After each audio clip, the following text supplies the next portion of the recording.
This is the story of a boy from Liverpool who refused to be ignored.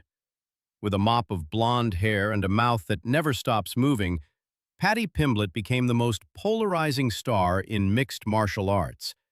Half the world wants to see him knocked out, while the other half treats him like a messiah. Behind the antics, the eating habits, and the viral interviews lies a fighter who has silenced critics at every single turn. From the local halls of Cage Warriors to the bright lights of Las Vegas, this is how Paddy the Baddy took over the game. Long before the UFC cameras arrived, Pimblett was already a myth in Liverpool, where he treated every fight like a performance. At age 21, he captured the Cage Warriors featherweight title in the Echo Arena, while the venue shook with thousands of Scousers chanting his name. His rise encountered turbulence in 2017, when Nad Narimani dragged him into deep waters to take his belt and expose defensive holes. In a lightweight title fight against Soren Bach, Paddy famously threw up inside the cage mid-fight, but kept scrapping until the final bell. He lost the decision, yet proved he possessed a heart that simply wouldn't quit. On September 4, 2021, the hype train arrived at the UFC and almost derailed immediately. Luigi Vendramini disregarded the narrative and cracked Pimblett with a clean left hook early in the first round that buckled the Liverpool native's knees. The doubters looked right for a few seconds as Paddy's high chin and loose defense left him on the verge of being finished. The momentum suddenly shifted when Pimblett recovered to launch a chaotic flurry of punches that sent Vendramini crashing to the canvas. He finished the fight with a first-round knockout before grabbing the microphone to tell the world that Scousers don't get knocked out. The UFC returned to London in March 2022 as the O2 Arena transformed into a Paddy Pimblett concert. He walked out to a deafening roar that drowned out the commentary team, while his performance matched the energy. Kazula Vargas tried to take him down, but Pimblett swept him with a judo throw and locked in a rear-naked choke to end the fight in less than 4 minutes. 4 months later, he secured another second-round finish against Jordan Levitt, just as he had promised. Pimblett now looked unstoppable as a marketing machine backed by legitimate skills capable of finishing UFC-caliber opponents.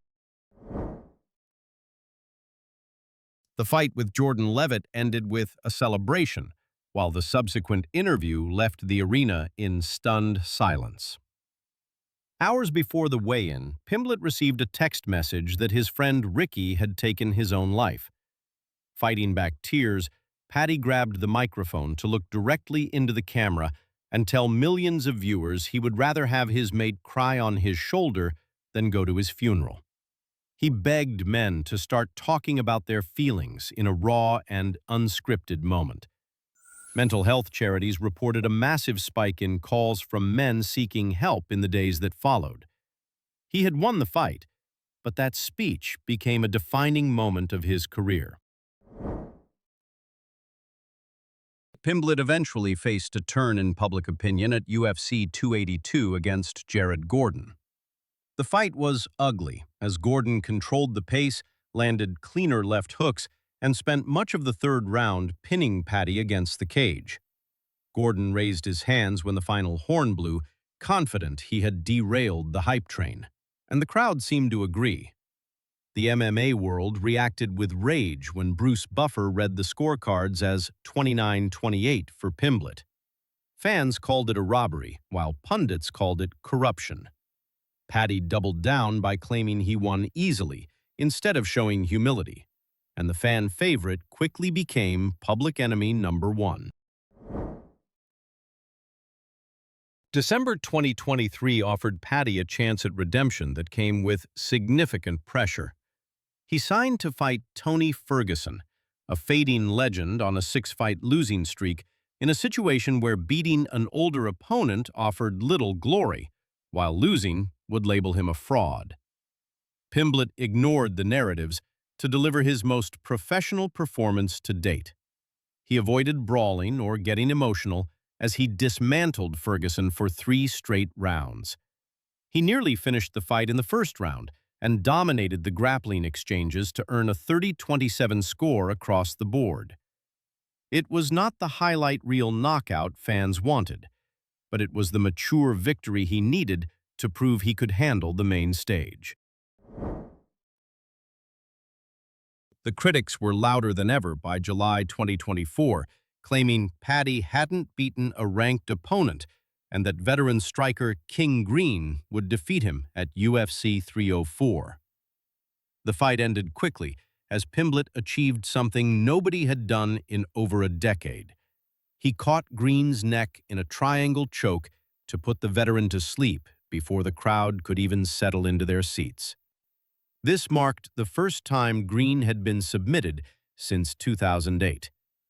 Paddy stood over his unconscious opponent and screamed that a statement had been made. The hype job label disappeared as he walked through a top 15 fighter without taking a scratch. Discussions about the Baddy inevitably involve his weight fluctuation. Pimblett famously balloons up to 200 pounds between fights by devouring junk food with the same intensity he brings to the cage. Dana White hated it while nutritionists condemned it. Yet Paddy remained indifferent to the criticism.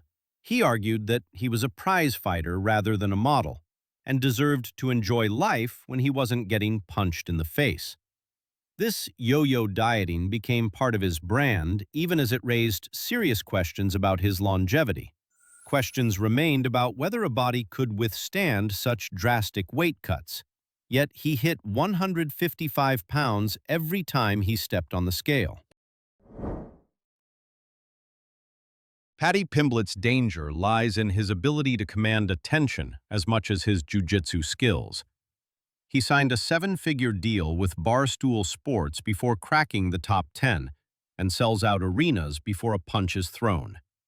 While many modern fighters are stoic athletes, Paddy brings the chaos of a rock star by arguing with internet trolls and speaking with unfiltered honesty. This refusal to conform sets him apart from his peers. Fans might tune in to see him win another belt or to see him get knocked out, but the result is that they are watching. The question by 2026 is no longer if Paddy belongs, but how high he can climb.